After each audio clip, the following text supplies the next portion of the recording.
Bonsoir tout le monde, bienvenue dans le Web Journal de Radio-Québec, édition du 22 mars 2026. Aujourd'hui, ce sera peut-être un Web Journal un peu plus court. Je vous ai expliqué la semaine dernière que c'était possible qu'on ne fasse pas de Web Journal aujourd'hui. J'ai décidé de le faire quand même parce que de toute façon, ça n'allait pas s'améliorer si on attendait lundi ou mardi où il aurait fallu sauter une semaine. Et je sais que ça aurait été pas optimal pour beaucoup d'entre vous. En fait, c'est parce que j'ai subi une chirurgie cette semaine, mercredi, sous anesthésie générale. Et là, je suis encore sur les antidouleurs et donc j'ai pas, j'ai l'impression qu'un camion m'est passé dessus.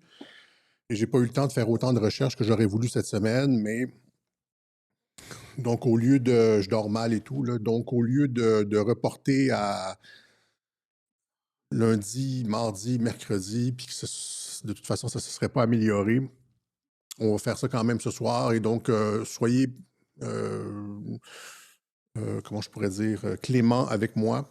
Ce sera pas le super web journal à tout casser, mais on va sortir un certain nombre de choses. OK? Donc, on va parler surtout de Joe Kent. Hein, c'est la dernière pièce du puzzle.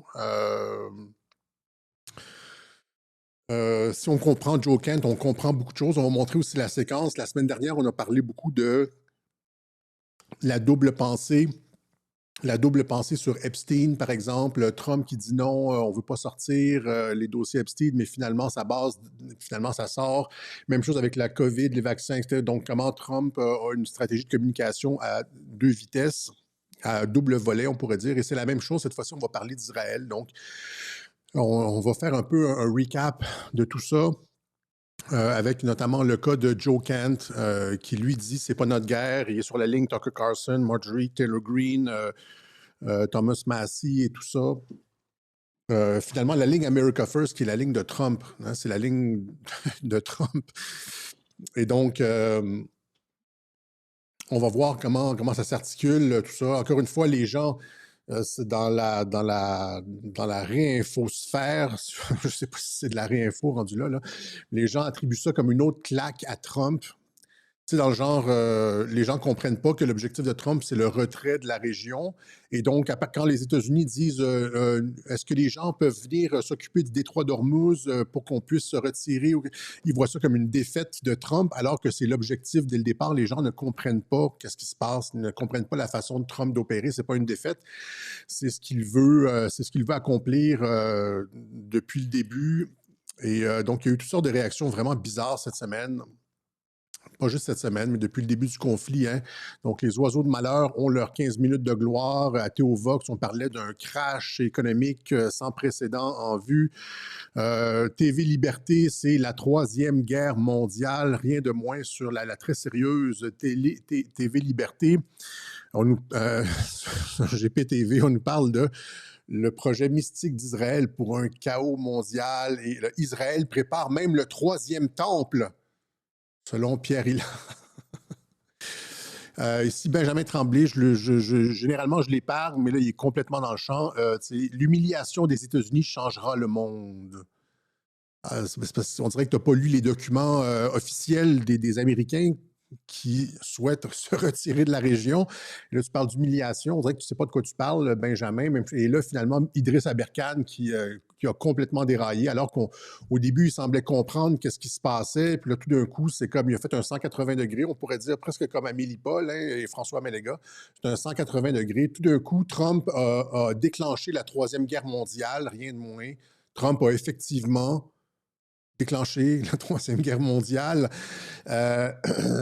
par peur de voir son nom révélé dans les dossiers Epstein. Et aujourd'hui, voilà quand même placardé partout. Donc,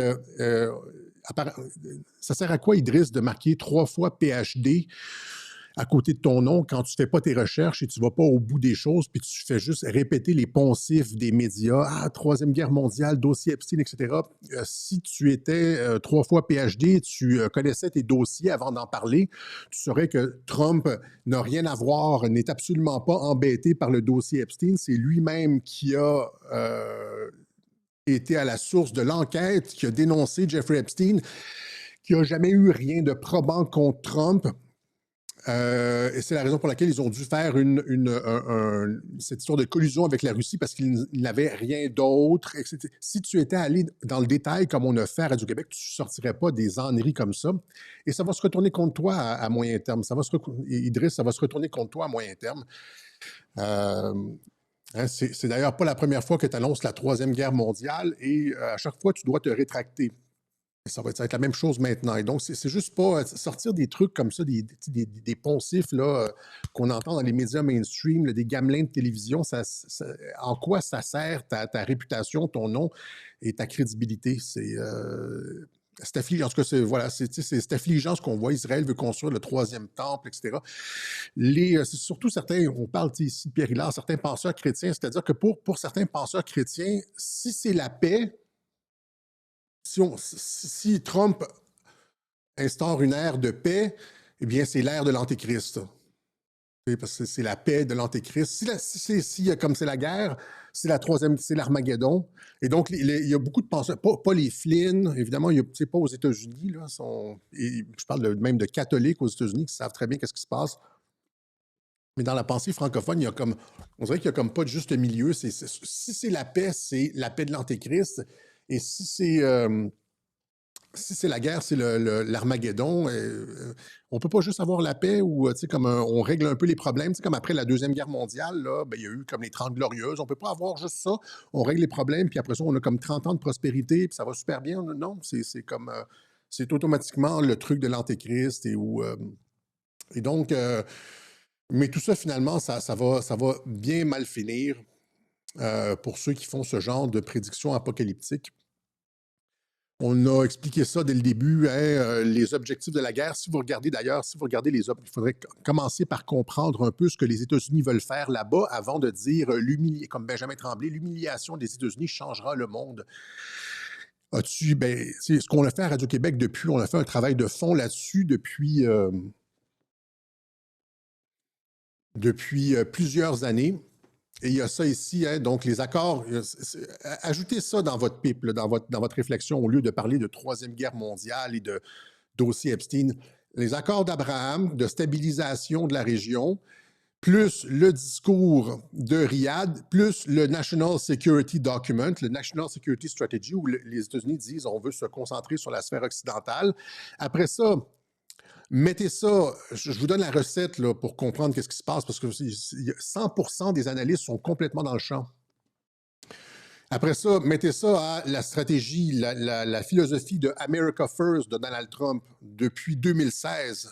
Et on va voir comment Joe Kent représente l'America First et comment ça s'inscrit dans la continuité de ce que Trump fait depuis 2016. C'est pas une rupture. Et donc, America First, c'est le retour des troupes à la maison. America First, ça va avec le National Security Strategy, ça va avec le discours de Riyad, ça va avec les accords d'Abraham. Et là, après ça, qu'est-ce que vous avez vu dans les politiques de Donald Trump? La politique, je l'annonçais il y a 1 an. J'ai vu, encore une fois, Idriss marquer c'est la fin de l'Empire américain. L'humiliation américaine. De quoi tu parles, là? Genre, c'est RIP, l'Empire américain, 2045. C'est Trump qui, volontairement, met un terme, met je veux dire, les agents de la CIA à la retraite, ferme le USAID, déconstruit l'Empire américain, se construit. Ils sont séparés le monde. C'est un monde tripolaire, et donc tu retires les bases, etc. Et donc, notre réflexion s'appuie sur du concret, alors que pratiquement 100% de ce qu'on lit ailleurs, ça s'appuie sur du vent.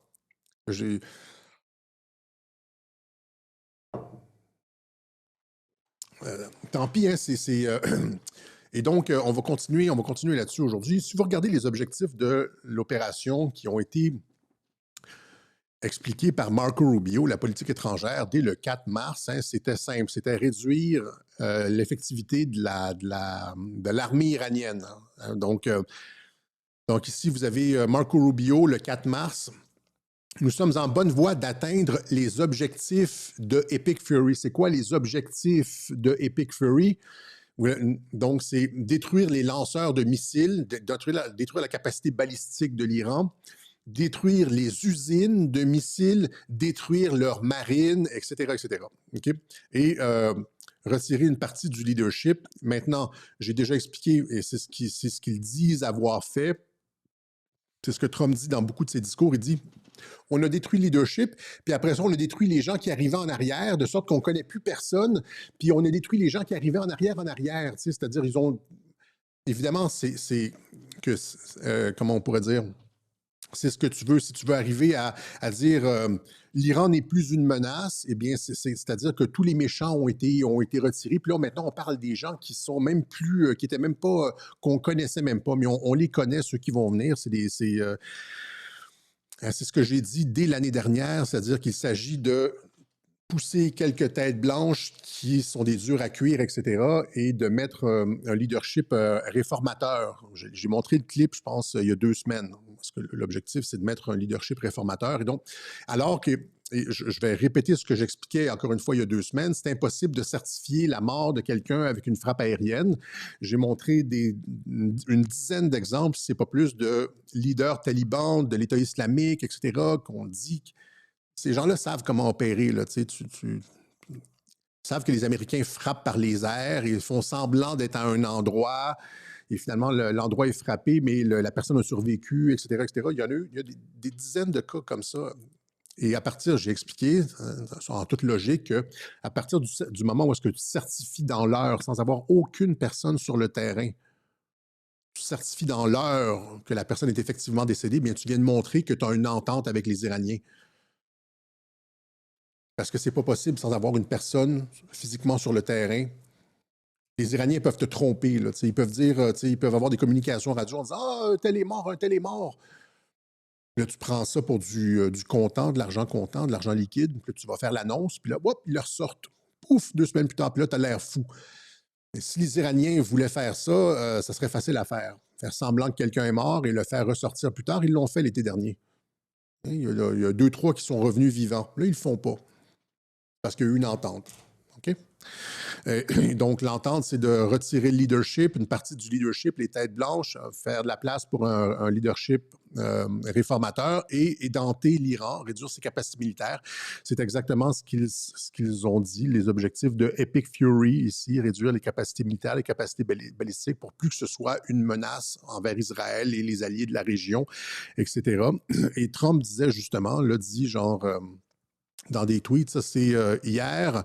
Donc, les États-Unis ont anéanti l'Iran, leurs dirigeants ont disparu, leur marine et leur armée de l'air sont anéantis, n'ont plus aucune défense et ils veulent conclure un accord. Donc, c'est comme, essentiellement, c'est réglé. On a détruit les capacités militaires de l'Iran. L'Iran n'est plus un danger. Et ça, dire des choses de cette façon-là, ça s'adresse aussi à Israël, au peuple israélien, etc. L'Iran n'est plus un danger. Et donc, nous sommes sur le point d'atteindre nos objectifs. Ça, c'était la journée d'avant, le 20 mars. Nous sommes sur le point d'atteindre nos objectifs alors que nous envisageons de réduire progressivement notre important engagement militaire au Moyen-Orient. Donc, on annonce déjà une réduction des effectifs. Ils ont déjà atteint leurs objectifs. Ils annoncent une réduction des effectifs. OK? Moyen-Orient, face au régime terroriste iranien, neutraliser complètement les capacités balistiques. Il répète donc ce que vous avez ici, Trump qui répète les objectifs de Epic Fury annoncés par Marco Rubio le 4 mars. Détruire leurs capacités balistiques, les lanceurs, etc., détruire la base industrielle de défense iranienne, la capacité de produire des drones, etc., éliminer leur marine, leur armée de l'air, etc., empêcher l'Iran d'acquérir la capacité nucléaire et protéger nos alliés, etc. Le détroit d'Ormuz devra être gardé et surveillé, si nécessaire, par les autres nations qui l'utilisent. Donc, les États-Unis se retirent, encore une fois. Ça a été annoncé partout. C'est pas genre, comme l'autre, il dit, genre, l'humiliation des États-Unis, on entend ça. Quel monde de cruche. Est-ce que vous lisez, ceux qui font du commentaire, est-ce que vous lisez un peu les documents de politique américaine, les déclarations? Parce que on l'a annoncé à l'avance, parce qu'on n'est pas prophète. Il y a des gens qui disent Alexis, voyageur du futur. Non, non, on fait juste lire les documents. C'est pas compliqué, là. Je veux dire, on trouve ça drôle, on retweet sur X, là, mais on fait juste lire les documents disponibles, là. C'est pas compliqué. La plupart des gens qui font du commentaire sont paresseux intellectuellement. Ouais, presque tout le monde qui fait du commentaire présentement sur l'Iran est paresseux intellectuellement. OK? Donc, mais cela devrait... donc, Si on nous le demande, nous aiderons ces pays dans leurs efforts concernant Hormuz, mais cela ne devrait plus être nécessaire. Une fois la menace iranienne éradiquée, ben oui, à partir du moment où est-ce que l'Iran, par exemple, n'a plus de capacité de missiles balistiques, etc., de marine et tout ça, ben, il n'y a plus besoin de la présence des bases américaines. C'est ça qu'il dit là, dans le tweet du 20 mars. Mais ça ne devrait plus être nécessaire une fois la menace iranienne éradiquée. Hein? Merci à votre attention pour cette question. Il l'annonce là. Et donc, si vous regardez bien les objectifs de Epic Fury tels qu'annoncés par Marco Rubio et confirmés par Donald Trump, il n'y a aucune politique de changement de régime. Or, c'était peut-être le cas pour Israël. Israël voulait mettre le guignol, là, comment il s'appelle, avec le nez, là? Presque aussi gros que le mien. Mais c'est pas ça qui va se passer. Il va encore une fois, comme il l'a fait l'été dernier, sauver le régime. La façon de sauver le régime, c'est en détruisant la capacité militaire de l'Iran, en changeant de leadership, etc. Le régime va être capable de se maintenir avec une politique adoucie, comme Mohamed Ben Salman. J'avais expliqué la relation, la réforme en Arabie Saoudite avec Mohamed Ben Salman, de quelle façon Trump avait mis la vieille, avait écarté la vieille garde conservatrice saoudienne, le roi, il avait fait en sorte que le 7e fils, pas le 2e, le 3e, le 7e fils soit nommé. Mais c'est un peu ça qui se passe avec l'Iran. Ils vont écarter le leadership. Et c'est convenu, ils vont écarter le leadership et vont faire de la place pour un leadership réformateur. Voilà. Donc, l'objectif, encore une fois, contrairement à ceux qui ont déblatéré sans rien savoir sur les plateaux, n'a jamais été d'opérer un changement de régime. Mais Trump a utilisé l'occasion du conflit avec l'Iran pour atteindre plusieurs objectifs de politique étrangère. Tu laisses jamais une crise, tu ne gaspilles jamais une crise, c'est-à-dire l'objectif, c'était, là maintenant qu'il a fait appel aux pays de l'OTAN pour venir sécuriser le golfe Persique. Tout le monde lui a répondu par la négative et donc il dit, et là on voit ça que les gens, encore une fois, voient ça comme une défaite. Trump, il érode l'unité et la légitimité de l'OTAN. Ça fait longtemps que Trump dit qu'il veut sortir de l'OTAN, que l'OTAN est plus nécessaire, qu'il essaye par différents moyens de rendre la structure caduque, en voulant augmenter le niveau des dépenses à 5 % alors que personne ne peut atteindre ce niveau-là. C'est pratiquement impossible d'atteindre 2 % pour certains des pays. Donc, aller à 5 %, et donc, à plusieurs reprises, il érode l'unité et la légitimité de l'OTAN. Ça s'inscrit là-dedans. Hein, donc, les États-Unis annoncent, ça c'était il y a le 22 janvier, avant le conflit, les États-Unis annoncent un premier retrait d'officiers des structures de l'OTAN. Le truc, c'est que les États-Unis ne peuvent pas le faire unilatéralement parce que sous Biden, le Congrès a signé le National Defense Authorization Act de 2024 qui requiert l'approbation du Congrès pour un retrait de l'OTAN. Mais Trump le dit partout. Hein, le président Trump dit que les États-Unis maintenant n'ont plus besoin de l'OTAN. Et ça s'inscrit dans la politique isolationniste de America First, vous voyez, donc, et on en parle de plus en plus, on éduque le public américain, tu ne fais pas ça d'un coup, encore une fois, il faut éduquer le public, vous savez c'est quoi la stratégie de Trump, donc il s'agit d'une alliance, nous dit Laura Ingraham, sur Fox News, il s'agit d'une alliance factice depuis des décennies, des alliés n'intervenant que lorsque cela les arrange, tandis que l'Amérique supporte le fardeau, paie la facture et au final rend le monde une fois de plus sûr. Donc, même si les États-Unis ne peuvent pas se retirer unilatéralement de l'OTAN, ils peuvent réduire leur contribution et commencer à sortir graduellement des structures intégrées, etc. etc. Okay?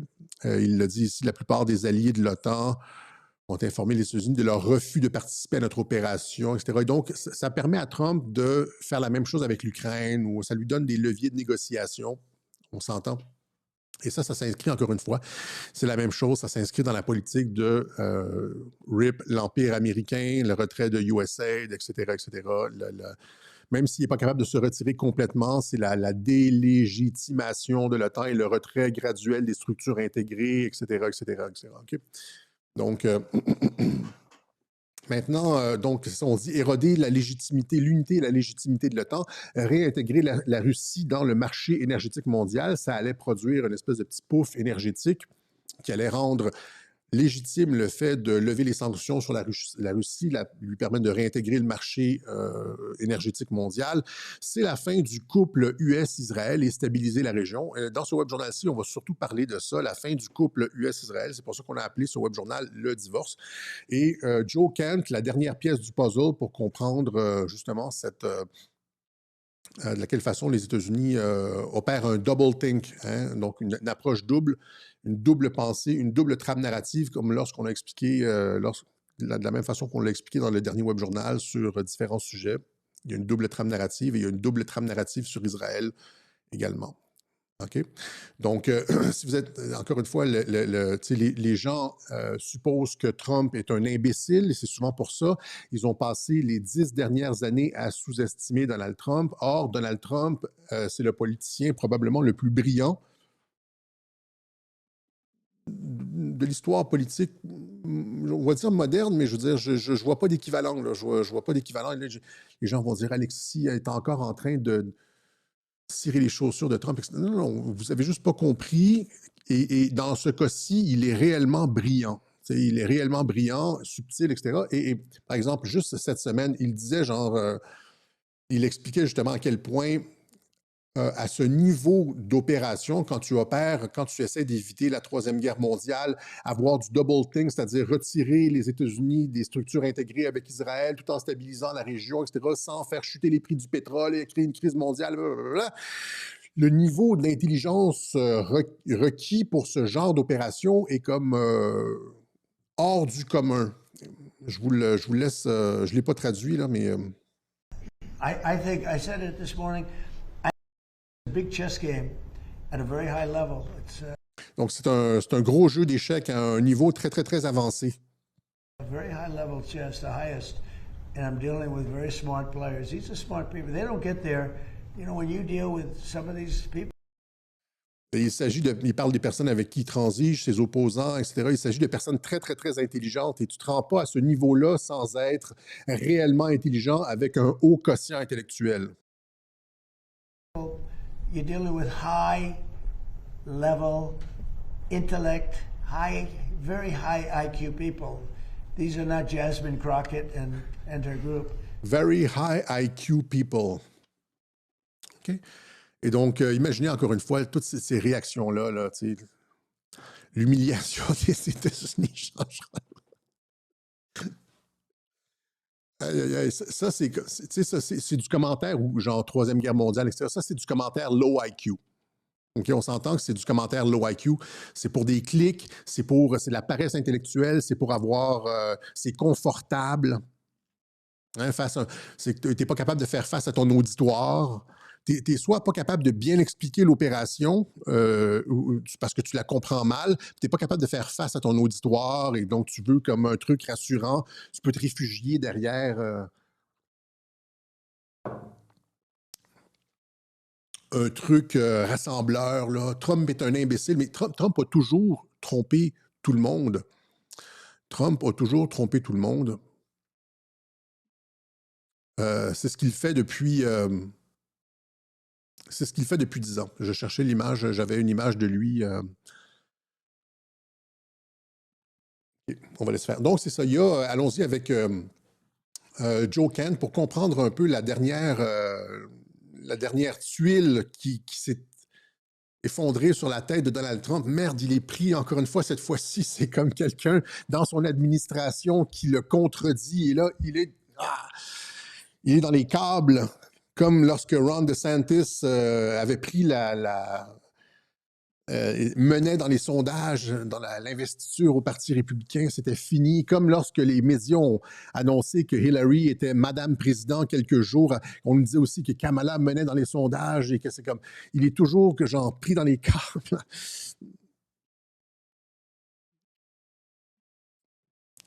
Alors que finalement, vous ne comprenez pas, vous continuez à faire des prédictions ridicules.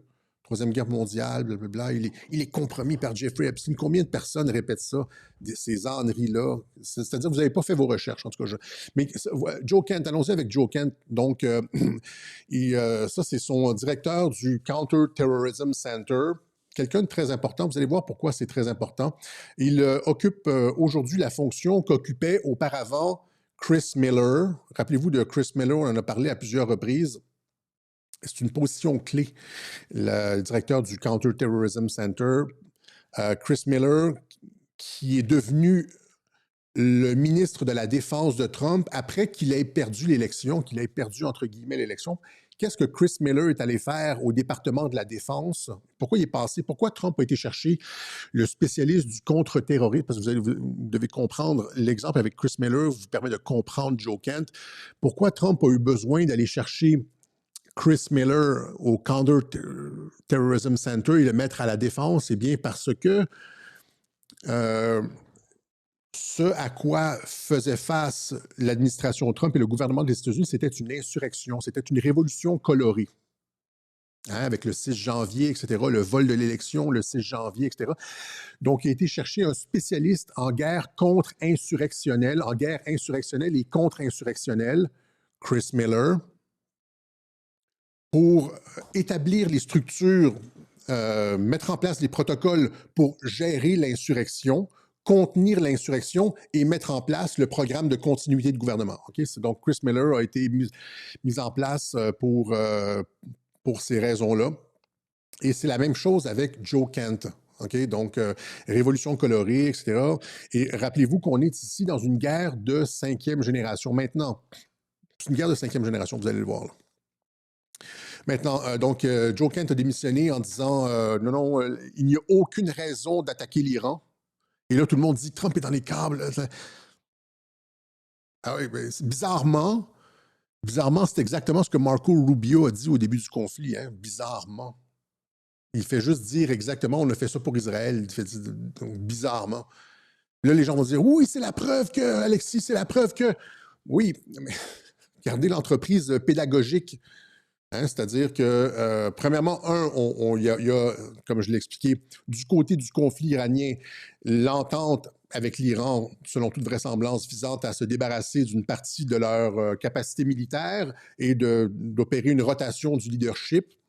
Oui, il y a des trucs qui explosent, etc., mais et il y a eu comme un accident, fort probablement, c'est un accident, cette histoire d'école de jeunes filles. Les gens me ramènent toujours ça, les gars, c'est un accident. Les gardiens de la Révolution ont construit un bunker des gardiens de la Révolution, là, une base militaire à genre 15 mètres d'une école de fillettes. Ils ont des erreurs de ciblage, etc. Donc, c'est pas clairement pas quelque chose de délibéré puisque tu perds le haut du pavé moral en faisant ça. Puis t'atteins aucun objectif militaire. Mais donc, une erreur de ciblage. Mais les États-Unis, par exemple, en France, tu vois pas, il n'y a pas beaucoup de bases militaires juste à côté d'une école de fillettes en France. Au Canada non plus. Généralement, les bases militaires sont bien éloignées. Et puis ailleurs dans le monde, c'est souvent ça, les bases militaires sont loin des infrastructures civiles. Mais en Iran, ils construisent ça à côté des écoles. Mais donc, je sais que les gens aimeront pas mon propos encore une fois, là. Mais donc, c'est ça. Sa job, lui, c'est ça. Il est sorti en disant il n'y a aucune. Je me suis perdu en conjecture, là. Mais c'est dommage et on pleure et il n'y a pas de. Mais encore une fois, en tout cas, je ne veux même pas rentrer là-dedans. Là. Je ne veux pas alimenter les trolls. Donc, il sort en disant exactement ce que Marco Rubio a dit, c'est-à-dire qu'il n'y a aucune raison de faire ça. Il dit maintenant que, par exemple, les 18 agences de renseignement américaines s'accordent à dire que l'Iran ne travaille pas à développer une arme nucléaire, c'est-à-dire que finalement, il dit qu'il n'y a pas de raison de faire le conflit. L'Iran n'est pas dangereux. Ça va encore une fois dans le sens de rassurer les Israéliens. L'Iran n'est pas dangereux. Il y a pas de. Et maintenant, en plus, ils n'ont pas de capacité militaire. Donc, quand on va signer la paix avec la région, l'Iran n'avait pas de capacité nucléaire et n'a plus de capacité balistique, maritime, aérienne, etc. Et donc, il n'y aura plus de raison de faire le conflit et le leadership aura été changé, etc., etc. Mais le régime aura été sauvé. Donc, c'est ça. Il dit, toutes les agences de renseignement américaines s'accordent à dire que l'Iran ne travaille pas à développer une arme nucléaire. Israël, de son côté, a affirmé que l'Iran pouvait assembler 10 bombes nucléaires en 2 semaines, justifiant ainsi la guerre contre l'Iran. Mais c'est faux. Et il ne fait pas juste ça, c'est-à-dire que dans beaucoup de ses entrevues, il va aller beaucoup plus loin dans les détails de l'opération, les opérations de l'État profond. Par exemple, il dit, il révèle ici notamment que les milices iraniennes, par exemple en Iran ou en Syrie, etc., étaient 100% financées par les États-Unis d'Amérique. Il dit, on finance les personnes qui nous attaquent. Ils financent, les États-Unis, on finance les personnes qui nous attaquent. C'est par exemple l'État islamique en Syrie, il y a eu des morts américains là-dedans, les forces spéciales et tout. Et ça s'inscrit, j'en parlais beaucoup plus avant, dans l'espèce de guerre civile au sein des institutions américaines entre le département d'État et le Pentagone. La CIA et le Pentagone, le département d'État, la CIA, qui finance justement ces rebelles-là, et aussi, par exemple, le renseignement civil, c'est-à-dire la CIA, et le renseignement militaire, la NSA. Il y a eu cette espèce de compétition entre le renseignement civil et militaire. Edward Snowden était une composante majeure de la tentative de la CIA visant à faire fermer la NSA, parce que la NSA, c'était le renseignement électronique, là. La NSA était la dernière instance à pouvoir avoir du oversight, à pouvoir surveiller ce que la CIA faisait. Et la CIA ne voulait plus de surveillance.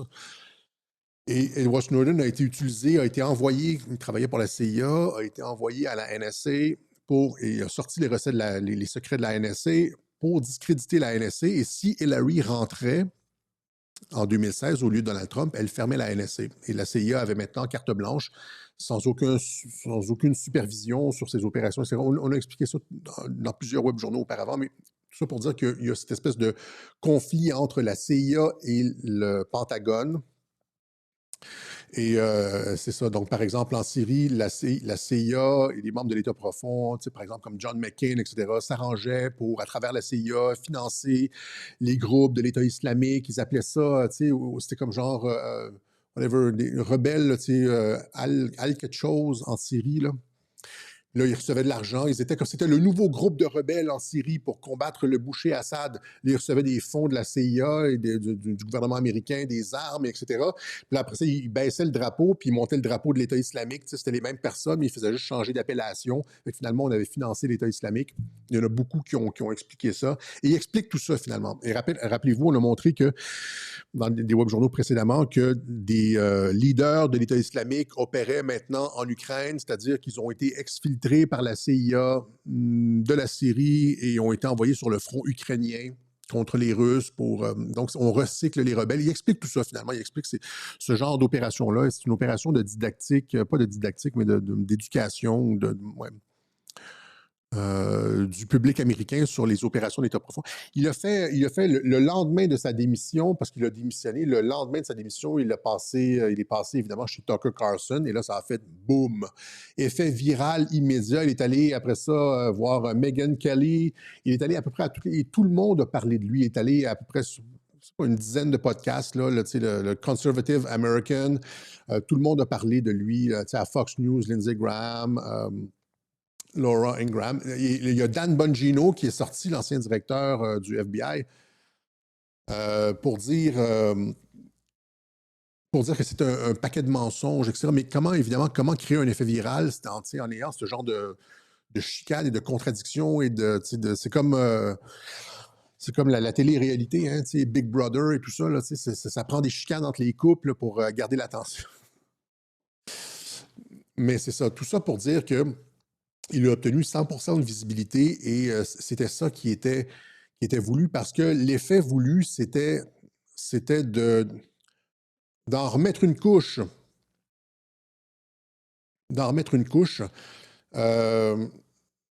sur le fait que Israël contrôle une partie de la politique américaine. On l'a expliqué à plusieurs reprises, là. Hein, ça a commencé, juste en termes de... Est-ce qu'on est... Oui. Donc, ça a commencé en 2016 avec le America First. Juste rappeler que c'est le fait de ramener les troupes. Là, les gens disent que ça sera une défaite stratégique, l'humiliation des États-Unis s'ils quittent la région, etc. Bro, ça fait depuis 2016 que Trump en parle. Ça fait comme 10 ans maintenant qu'il veut retirer les troupes. Je disais, t'étais où, là, bonhomme? C'est pas une défaite. Il est en train de mettre ça en œuvre avec le moins de conséquences négatives possibles. Quand Trump est arrivé en 2016, hein, et a parlé de America First et de bring back the troops, bring the boys back home, ramener les troupes à la maison, qui n'était pas content en 2016? Qui a allumé avec des, comme lancé des signaux d'alarme? Là, c'est Israël, évidemment. Les États-Unis vont se retirer de la région, fait qu'Israël a paniqué. Élection américaine de 2016, Trump détaille son plan de politique étrangère, l'Amérique d'abord. Ça, c'est en 2016, BBC, là, 2016. Ramener les troupes. Comprenez-vous que ça fait depuis 2016 qu'on explique ça, puis que vous pensez, les petits commentateurs de pacotille, qu'on s'en va vers la Troisième Guerre mondiale et que Trump est là à cause que son nom est dans les dossiers Epstein ou que c'est l'humiliation de l'Amérique ou que Trump est en train de construire le troisième temple. Damn! Je veux dire, slogan de l'Amérique d'abord, Trump fait écho à des sombres épisodes de l'histoire américaine. On voit les soldats allemands, les nazis. On nous parle de Charles Lindbergh qui parlait de America First, qui ne voulait, c'est l'isolationnisme américain lors de la Deuxième Guerre mondiale, alors qu'il y avait la montée du nazisme. C'est America First, c'était l'isolationnisme américain. Et quand Trump est arrivé avec America First, il y a eu des échos de l'isolationnisme US lors de la Deuxième Guerre mondiale, évidemment, qui a été combattu. Et qui a été combattu. America First, on l'a traité de Trump, de Hitler, d'antisémite, etc., etc. Et il y a toute la gang de Israel First, là, les Mark Levin, Ben Shapiro, etc., qui sont montés au créneau pour dire non, non, les valeurs israéliennes, nous sommes un truc judéo-chrétien. Et donc, comment tu peux réussir ton agenda de America First sans passer pour un nazi isolationniste?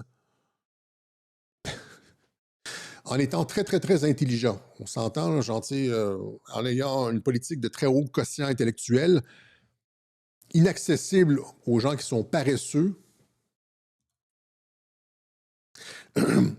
ou dans le cadre de laquelle tu stabilises la région et tu fais en sorte que ta présence n'est plus nécessaire, comme il le dit dans ses tweets d'hier. Hein? Donc, le détroit d'Ormuz devrait être gardé et surveillé, si nécessaire, par d'autres nations qui l'utilisent, ce qui n'est pas le cas des États-Unis. Nous ne l'utilisons pas, ce n'est pas le cas, gardé par d'autres personnes. Si on nous le demande, nous aiderons ces pays, blablabla, mais cela ne devrait plus être nécessaire une fois que la menace iranienne sera éradiquée. Vous comprenez? Donc, il y a l'éradication factice réelle, parce qu'on détruit du matériel militaire, mais on maintient le régime. Comprenez le truc à double tranchant, c'est-à-dire la double pensée. Tu fais tu stabilises à la fois la région. Si tu veux appliquer une stratégie de America First, tu n'as pas le choix que de stabiliser la région. Et là, tout le monde, encore une fois, mais depuis 2016, le mouvement America First de « on ne veut pas de guerre » n'a pas arrêté de prendre de l'ampleur aux États-Unis. C'était une des promesses de Trump. Et maintenant, tous ceux qui veulent la guerre sont pointés du doigt et perdent de l'audimat comme Ben Shapiro. L'ère de Ben Shapiro touche-t-elle à sa fin? Et il y a cette perte d'influence, on a expliqué ça dans les web journaux précédents. Donc, Donald Trump affirme qu'Israël a perdu son contrôle total sur le Congrès américain, etc., etc.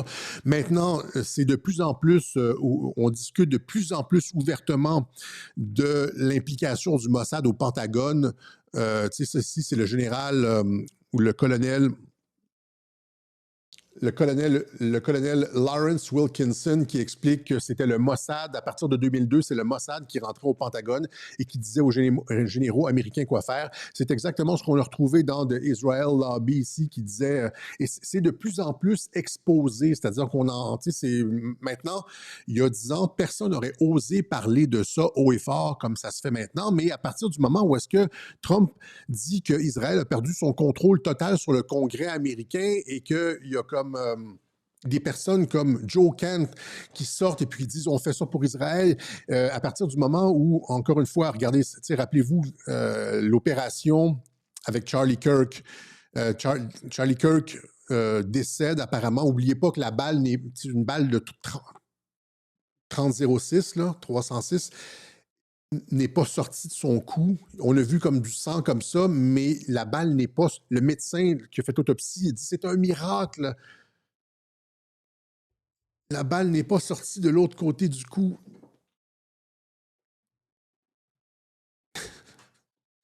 OK, donc c'était bizarre comme face, mais en ce qui me concerne, ça, c'était une guerre de 5e génération. Ça s'inscrivait dans une guerre de 5e génération contre l'influence israélienne aux États-Unis, parce que la première personne, et avec Candace Owen et avec beaucoup d'autres personnes, les premiers qui ont été ciblés, c'est Netanyahou. Rappelez-vous, il a dû sortir, faire un message dans le genre « Nous n'avons rien à voir avec la mort de Charlie Kirk ». Ça, c'était une opération de com, Charlie Kirk. Après ça, Marco Rubio qui sort pour dire exactement ça. Israël Charlie Kirk qui était contre une guerre avec l'Iran. Hein, mais Marco Rubio qui sort et qui dit exactement ça. Il y a le gang des 4, là, Tucker Carlson, Thomas Massie, Marjorie Taylor Greene, et je me rappelle plus c'est qui l'autre, qui encore une fois, qui martèle le message anti-contrôle d'Israël sur la politique américaine. Et rappelez-vous, malgré 2 ans, presque 3 ans de témoignages visant à séparer les États-Unis d'Israël, le contrôle d'Israël, à l'identifier, à le pointer du doigt, à le braquer sous les projecteurs, Tucker Carlson, en janvier dernier, était toujours reçu à la Maison-Blanche par Trump et affirmait qu'ils se parlaient régulièrement. Thomas Massie ici qui remercie Donald Trump, c'était le 12 décembre 2025, qui remercie Donald Trump pour avoir signé le Epstein File Act. Non seulement il est à la source de l'enquête qui a fait arrêter Epstein en 2008, un des premiers dénonciateurs, c'est lui qui l'a fait arrêter en 2019 et c'est lui qui a déclassifié les dossiers Epstein. Mais il a déclenché la Troisième Guerre mondiale. Sans aucune preuve, là, c'est comme... Et donc, de Charlie Kirk à Marco Rubio, avec Tucker Carlson, etc., et maintenant Joe Kent, on va terminer avec ça, là, je pense que je m'étire un petit peu trop. L'Iran ne va pas gagner, vous n'avez pas compris, et les États-Unis et l'Iran vont gagner, c'est-à-dire que les Iraniens vont avoir perdu toute leur marine, leur capacité, une bonne partie de leur capacité balistique, etc., vont avoir une partie de leur leadership qui ne se représentera plus jamais en public. Et il va y avoir une frange réformatrice qui va être arrivée sur la place publique. Donc, auront été, comme d'une certaine façon, édentés, castrés, mais pourront dire on a gagné parce que le régime s'est maintenu en place. Et les États-Unis vont pouvoir dire on a accompli tous nos objectifs. Et maintenant, les Iraniens vont aussi pouvoir dire on a gagné puisqu'on a fait en sorte que les États-Unis quittent la région. Il n'y a plus d'Américains dans les ports. Ils ont quitté leur base. Nous avons gagné. Les États-Unis aussi vont dire ça va être un win-win pour tout le monde. Les gens qui disent ça, les États-Unis écrasent l'Iran et puis l'Iran écrase les États-Unis. Est-ce que vous écoutez les web-journaux? Ce n'est pas une question de ça, là. OK? Donc,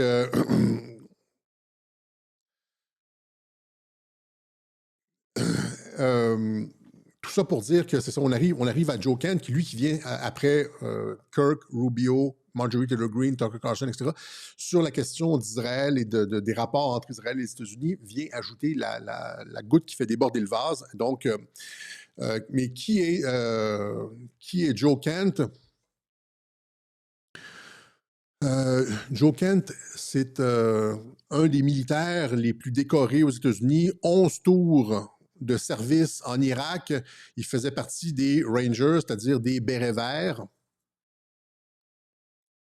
Le gars est full MAGA. Joe Kent, le béret vert qui déserte Trump.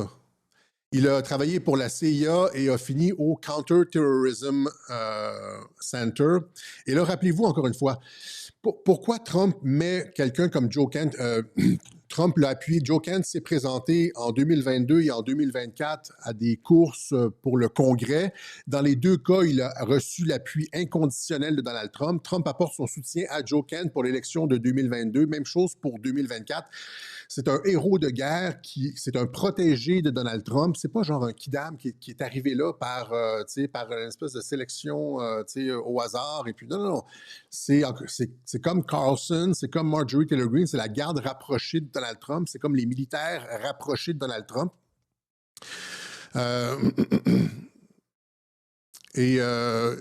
Donc, il se retrouve là. Pourquoi il se retrouve là? Ben, c'est comme Chris Miller, c'est un spécialiste de la guerre contre-insurrectionnelle. C'est un ranger, c'est un béret vert, un spécialiste de la guerre contre-insurrectionnelle. Et pourquoi lui, là, maintenant? Ben, on l'explique, hein, c'est-à-dire qu'on a fait plusieurs webjournaux là-dessus, insurrection, révolution, etc. Pourquoi les États-Unis, le gouvernement américain met la garde nationale dans les rues des grandes villes américaines? Parce qu'il y a un risque d'insurrection. On donne l'exemple, par exemple, s'il y a une arrestation de Barack Obama, ils ont mis 20 villes à feu et à sang pour un vendeur de drogue, George Floyd, qui était sous fentanyl, une dose mortelle de fentanyl. Ils ont mis 20 villes à feu et à sang, ils ont détruit des commissariats de police, ils ont lancé des cocktails Molotov sur des édifices de justice, etc. Imagine si c'est Barack Obama qui est comme cette espèce de... Donc, on a un climat insurrectionnel aux États-Unis. Regardez ce qu'ils ont fait avec ICE pour des illégaux. Les gens vont littéralement mettre leur vie en danger. Et donc, tu as besoin de quelqu'un en qui tu fais vraiment confiance. C'est un spécialiste de la guerre contre-insurrectionnelle comme Chris Miller. Tu le mets au Counter-Terrorism Center. Parce que c'est lui qui gère ça. La révolution colorée contre Trump, c'est lui, c'est Joe Kent qui gère ça. Et donc, la tentative de renversement du gouvernement Trump est gérée par Joe Kent. Et comprenez-vous à quel point ce gars-là est un allié indéfectible de Trump? C'est-à-dire la tentative visant à, tu sais, comme mettons, tu as un régime, admettons, genre, n'importe, je ne vais pas sortir des idées, là, je ne vais pas sortir des noms parce que vous allez avoir des mauvaises idées, mais n'importe quel régime qui est sur le bord de se faire renverser ou qui est comme qui a une menace réelle d'insurrection de se faire renverser de l'intérieur. Tu sais, il y a une cinquième colonne, tu sais, où il y a une partie de l'armée là, qui va peut-être faire un coup d'État. Ou tu sais, quand un régime est menacé, qui est-ce que tu places? Qui est-ce que tu places dans un poste visant à mater cette insurrection-là? C'est la personne en qui tu fais le plus confiance, n'est-ce pas? Et il a placé Joe Kent à cet endroit-là. C'est la personne en qui Trump avait le plus confiance. 11 tours de service en Irak, CIA, Counter-Terrorism Center, Ranger, Béret vert, etc., appuyé par Trump lors de ses tentatives pour le Congrès. Il le place au Counter-Terrorism Center pour son deuxième mandat pour empêcher la contre-révolution. C'est la personne en qui il fait le plus confiance. OK? Un héros décoré. Et là, rappelez-vous, juste comme ça, en 2020, avant qu'il se lance en politique, regardez ce que Joe Kent, ça va vous dire tout ce dont vous avez besoin ce que vous avez besoin de savoir pour comprendre la fausse chicane avec Joe Kent. Il dit, donc, j'ai vérifié moi-même, le tweet existe, 8 janvier 2020, absolument. Personnellement, je pense que nous aurions dû anéantir les capacités balistiques et nucléaires de l'Iran. Mais Trump a un plan. Il a sans aucun doute gagné la confiance de tout observateur lucide. Trust the plan, c'est littéralement ça. Je vais le relire pour les gens qui sont durs de comprenure, comme en Europe, là. Les États-Unis Joe Kent se retourne contre Trump. Alors, Joe Kent qui dit, avant de faire... et puis après ça, Joe Kent dit ça, Trump le nomme quand même... en tout cas, je vais faire la limite. Il a changé d'avis, je vais montrer en quoi c'est important. Donc, je le relis. Personnellement, je pense que nous aurions dû anéantir leur capacité balistique et nucléaire, mais Trump a un plan. Il a, sans aucun doute, gagné la confiance de tout observateur lucide. Donc, il faisait confiance à Donald Trump. Juste avant d'être nommé directeur du CTC, il change son fusil d'épaule. Il dit oh non, non, non, non,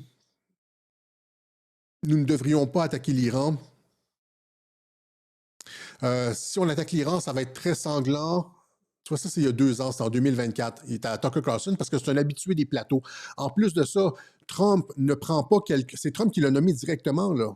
Trump ne choisit pas quelqu'un qui est un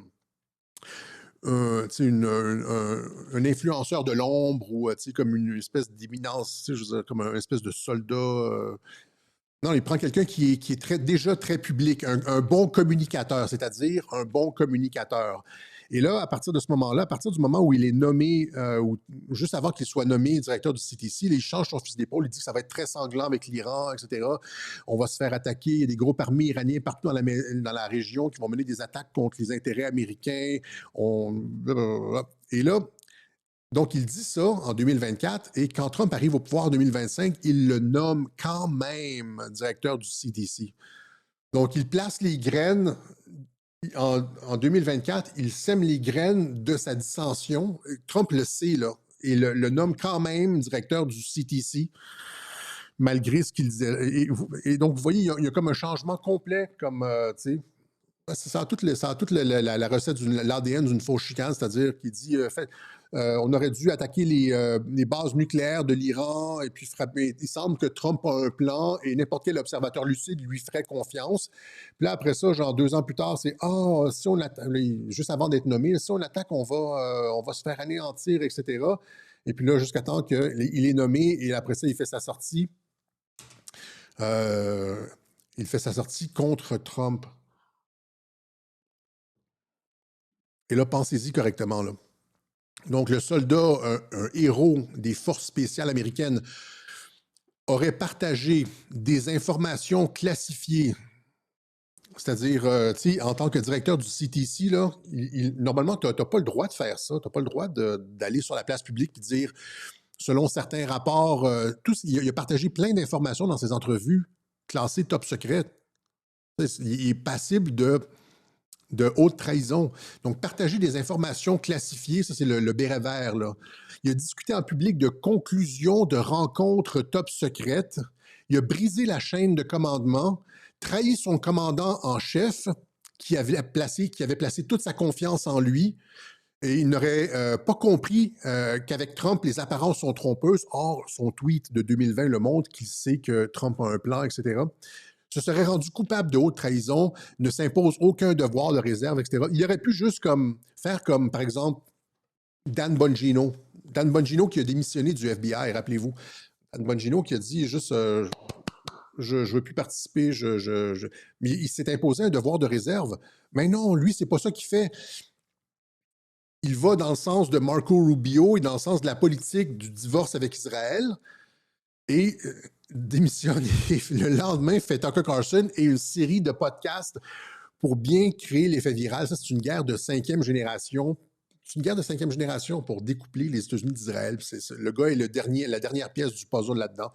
Jamais il n'aurait rendu public des informations classées top secret, brisé la chaîne de commandement, trahi son commandant en chef, etc., etc. Le gars, c'est un gars qui donnerait sa vie pour Donald Trump. Et c'est la raison pour laquelle Trump l'a mis à cet endroit-là, au Counterterrorism Center, parce qu'il y a une menace insurrectionnelle contre la présidence et les institutions des États-Unis. Les hauts soldats américains le savent, ça, les forces spéciales le savent, ça, qu'il y a une menace existentielle contre la Constitution américaine, une possibilité de renverser la Constitution américaine avec notamment le vol des élections, l'influence étrangère, etc. Ils savent que leur pays est en danger et sont prêts à donner leur vie pour remettre sur les rails le système américain. Voilà. OK?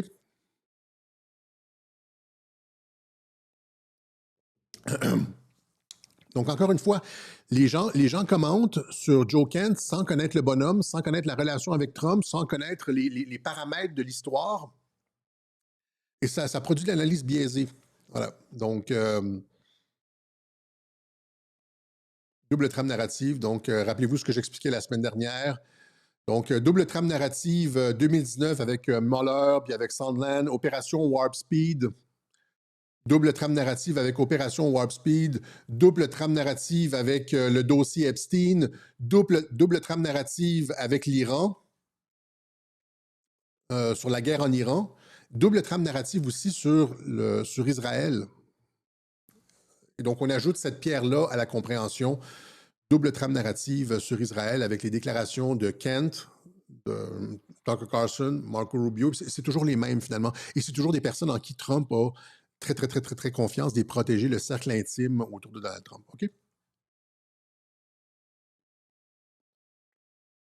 Quelqu'un dit, Alexis, tu devrais donner des cours pour faire d'autres comme toi, donner comment tu fais pour savoir les choses. Soyez juste pas paresseux intellectuellement. Fuck, c'est tellement pas compliqué. Quand tu te prononces, moi je veux dire, j'en ai fait un doctorat, j'en ai fait presque 2. J'étais à 6 mois de terminer mon 2e doctorat. Mais je sais c'est quoi. Quand tu veux faire une démonstration puis que tu veux que les gens comprennent, ça doit être sourcé. C'est juste ça. C'est juste que tu dois te dire, c'est comme un avocat. Quand tu te présentes à ta soutenance de thèse, tu dois comme faire la démonstration que ce que tu dis, c'est logique, ça se tient. Et puis là, tu dois faire A, B, C, D. Et donc, pourquoi on doit faire confiance? C'est quoi les précédents? Tu dois faire une revue, en général, quand une thèse de doctorat commence avec une revue de la littérature. N'est-ce pas, Idriss? On a fait 3, là. Une revue de la littérature. Donc, quand tu te prononces sur un sujet, généralement, tu as fait une revue de la littérature. Tu ne fais pas juste annoncer la Troisième Guerre mondiale parce que Trump est dans les dossiers Epstein sans aucune... En fait, à contresens complet de tout ce qui est démontrable. Tu sais, ça s'appelle la paresse intellectuelle. OK? Donc, c'est revue de la littérature. Tu essaies de tout savoir, ce qu'il y a à savoir sur le sujet. Tu creuses. Puis, tu fais pas juste répéter genre Joe Kent. Ah, Joe Kent a fait quelque chose. As-tu vu, il faut creuser, qui Joe Kent, pourquoi Trump l'a nommé là, c'est quoi le contexte, etc., etc. Puis c'est comme ça qu'on arrive à une compréhension d'ensemble qui se tient, qui est solide et qui se vérifie avec le temps. C'est comme ça qu'on évite l'opprobre d'annoncer à tous les 6 mois la Troisième Guerre mondiale quand on sait qu'est-ce qui se passe. Sinon, tu es juste dans le tape à l'œil, là, la Troisième Guerre mondiale, c'est le dossier Epstein. OK?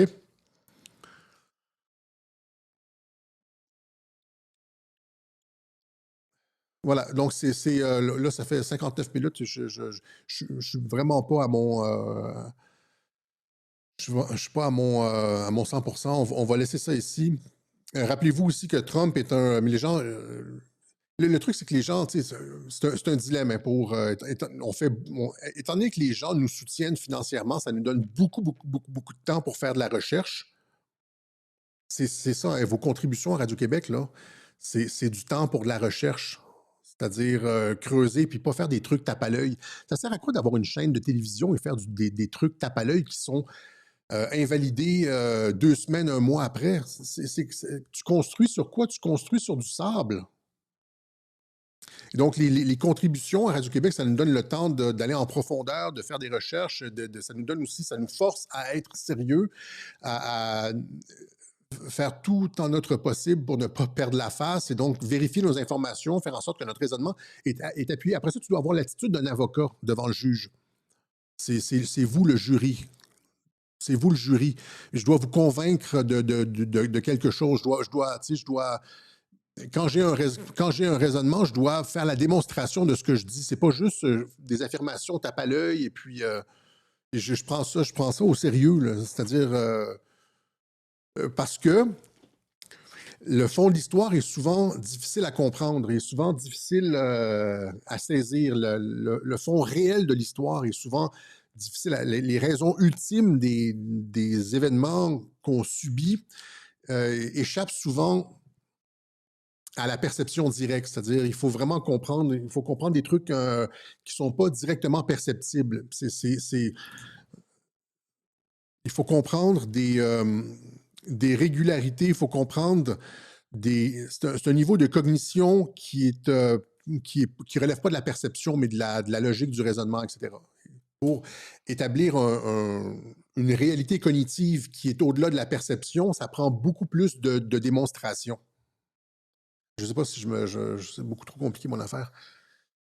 Étant donné que je vais essayer une autre formulation. Étant donné que le fond de l'histoire dans les événements mondiaux, dans les événements qu'on voit, surtout avec Donald Trump, dépasse souvent la simple perception et le premier degré, on doit, pour les comprendre, avoir un type de cognition qui est au-delà de la perception. On doit sortir de l'empirisme, pour parler philosophique, on doit sortir de l'empirisme puis aller vers le rationalisme, vers la logique, la raison, etc., voir les régularités et tout. Je l'ai déjà expliqué ça. Le truc, c'est que pour avoir une certitude cognitive au niveau de la logique, etc., la démonstration est beaucoup plus lourde. Puis c'est ce qui fait en sorte que les gens se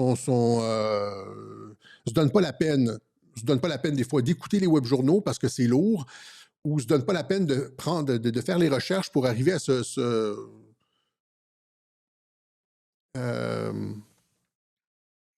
arriver à ces conclusions-là. Vous comprenez? Donc, nous autres, on le fait. On le fait, c'est ça. C'est pour ça que, ouais, comment dire? Pour ça qu'on se démarque, je pense. Voilà. Et encore une fois, nous autres, on n'aura pas à se rétracter sur ce qui se passe au Moyen-Orient. Ce qui se passe avec l'Iran, on n'aura pas à se rétracter. Toute la gang là, des réactions bizarres, là, eux vont tout avoir à se rétracter. Il n'y aura pas de Troisième Guerre mondiale, il n'y aura pas de super crash, il n'y aura pas de truc avec Epstein, il n'y aura pas d'humiliation des États-Unis, sauf dans la tête de certaines personnes. On n'aura pas à se rétracter. Eux vont avoir à le faire. Là, je ne me rappelle pas pourquoi je voulais dire ça. Ouais, je suis fatigué, là. En tout cas, j'ai perdu mon fil de pensée. Voilà, donc c'est probablement le temps de laisser ça ici. On remercie encore une fois ceux qui ont fait une contribution au Web Journal de Radio-Québec. C'est ce qui fait toute la différence, je pense. Hein. C'est comme on est habité par cette passion d'aller au fond de l'information, puis d'aller vers des trucs qui sont qui sont peut-être un petit peu plus complexes, mais qui sont plus payants en termes de compréhension. On n'y va pas avec combien de personnes vont sur des plateaux de télévision ou dans des podcasts raconter des poncifs sans aucun intérêt, genre ce que tout le monde sait, là, ce que tout le monde radote, le niveau de placotage, de surface. Et donc, nous, on ne fait pas ça à Radio-Québec, OK? Parce qu'on a ce souci du détail, d'aller en profondeur, et vous nous permettez, ceux qui contribuent au Web Journal de Radio-Québec, nous permettent de faire ça depuis maintenant, depuis 8 ans. Depuis 8 ans. Mais je voulais juste dire encore une fois, oui, Trump a un sacré sens de l'humour et de la mise en scène. Rappelez-vous, Trump a été promoteur de la lutte.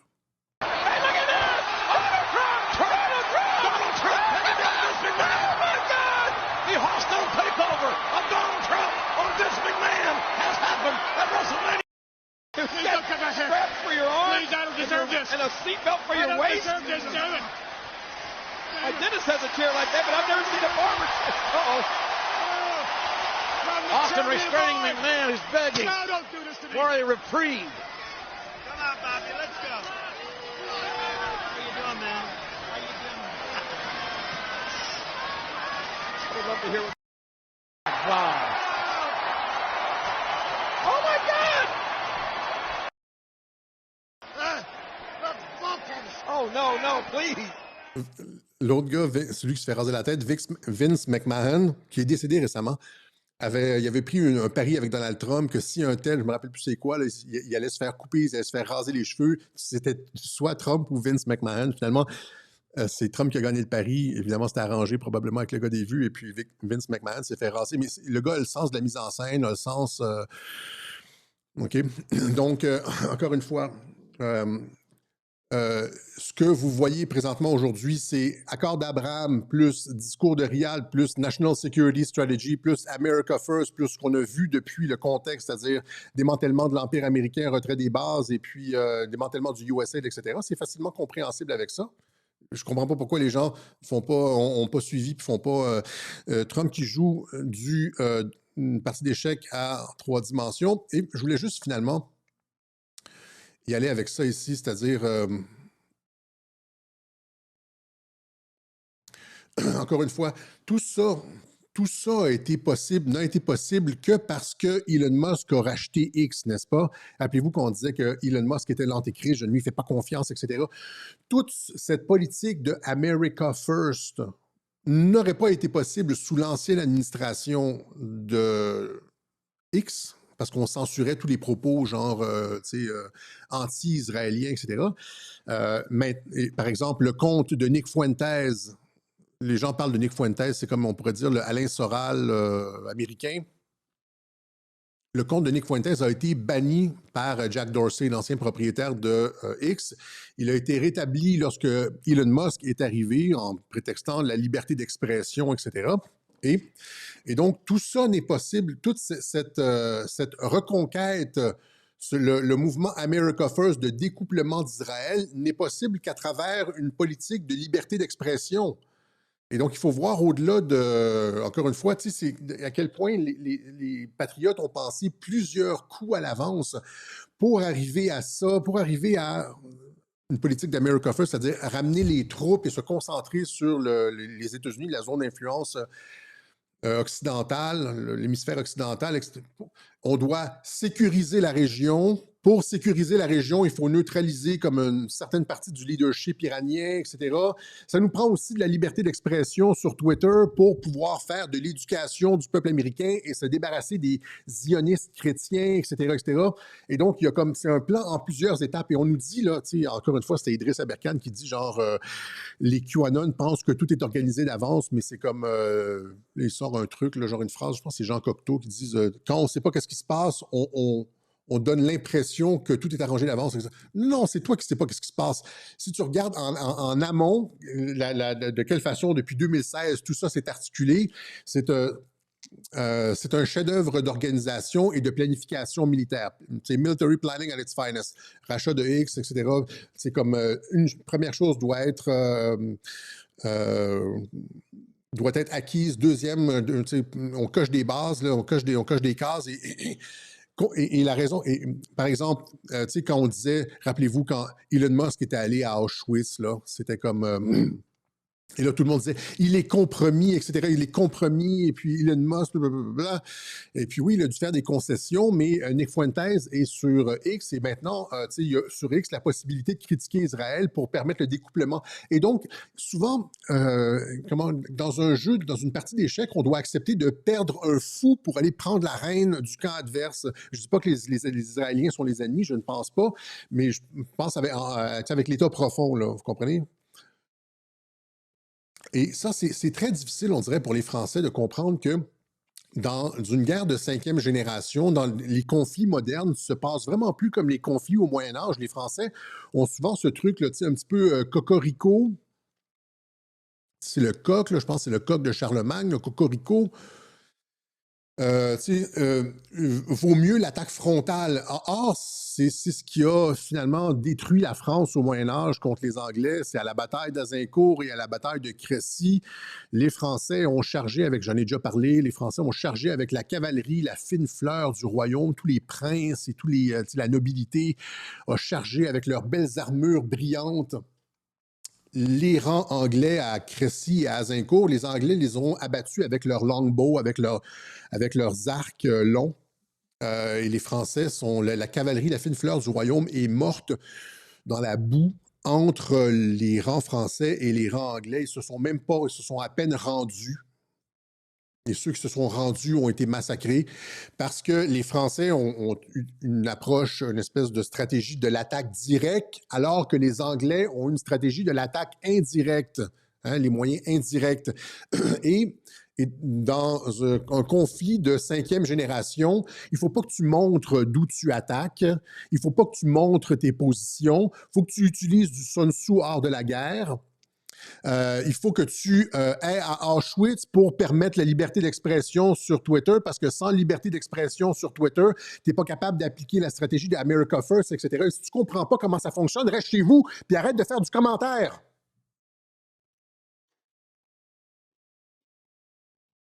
Voilà, c'est ce qu'on avait pour vous aujourd'hui. En espérant que je ne fasse pas une syncope après le web journal. Ça a duré plus longtemps que ce que je pensais. Donc, je ne sais pas comment je vais me sentir la semaine prochaine. Ça va probablement être mieux. C'était pas si pire, là. C'était pas. Ça va probablement être mieux. Je m'améliore, en fait. Vous savez, je m'améliore. Des fois, comme je pense, il y a 2 semaines, j'étais hyper fatigué. J'avais dormi genre 4 ou 5 heures. Et finalement, ça a été bien rendu. Fait que avant, quand j'étais fatigué, ça sortait juste pas. Là, je suis capable, même quand je suis fatigué ou quand je suis pas à mon 100%, de sortir quelque chose de digeste. Donc, encore une fois, merci à ceux qui nous soutiennent. Cette analyse n'existe nulle part ailleurs. Elle n'existe nulle part ailleurs. Elle n'existe nulle part ailleurs pour plusieurs raisons. Il y a beaucoup de comptes qui sont des comptes pro-Trump, etc. Mais la façon dont on explique les choses dans le détail et la façon dont on montre l'ingénierie derrière les interventions, ça n'existe nulle part ailleurs. Et ça, on est capable d'éduquer. Il y a de plus en plus de personnes. Ça fait boule de neige. On l'entend en Europe. Je pense qu'il y a un bonhomme là, sur Toxin qui a été dire c'est l'analyse d'Alexis Cossette-Trudel, blablabla. Les gens commencent à comprendre. Là, et ça, c'est grâce. Imaginez, c'est le don de la clarté que les contributeurs de Radio-Québec font à l'humanité. Sortez-moi pas les affaires de Lucifer. Non, c'est la clarté. Juste la clarté, là. Il y a toujours quelqu'un qui prend ça de travers, là, mais ça n'a pas de prix. Ça n'a pas de prix. Donc, si vous voulez nous aider, encore une fois, il y a plusieurs façons de le faire. Vous savez comment le faire.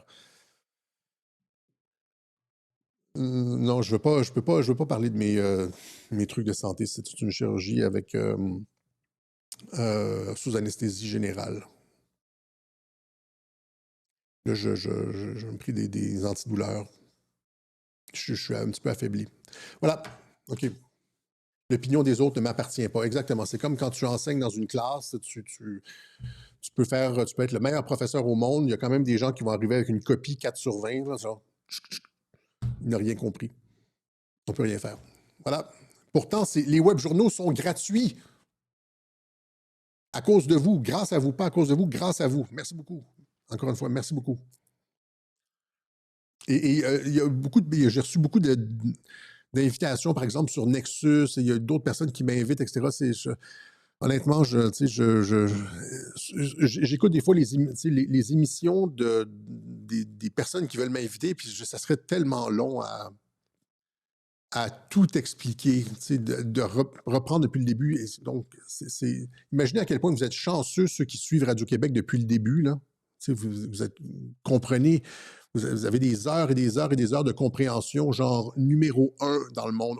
C'est ce que je voulais dire, c'est que les gens de Radio-Québec ont une meilleure compréhension que 99% des diplomates militaires, journalistes, politiciens dans le monde. Vous êtes, pour beaucoup d'entre vous, vous êtes capable tout de suite de voir la bullshit ou tout de suite de voir un raisonnement qui ne se tient pas, etc., etc. Parce qu'on a fait une démonstration logique de ce qu'on a avancé avec des points A, point B, point C, avec des conséquences, donc si ça, telle chose, etc., des syllogismes, de sorte que, c'est ça, ça n'a pas de prix, voilà. Et on a ça à Radio-Québec. Voilà, on va se laisser ici. Je pense que je vais me faire reposer. OK, on se donne rendez-vous. Je vais me reposer, là. Partagez. Aidez-nous si possible et aussi partagez ça autant que possible. Les web journaux de Radio-Québec. Allez, à la prochaine, à la semaine prochaine. Ciao.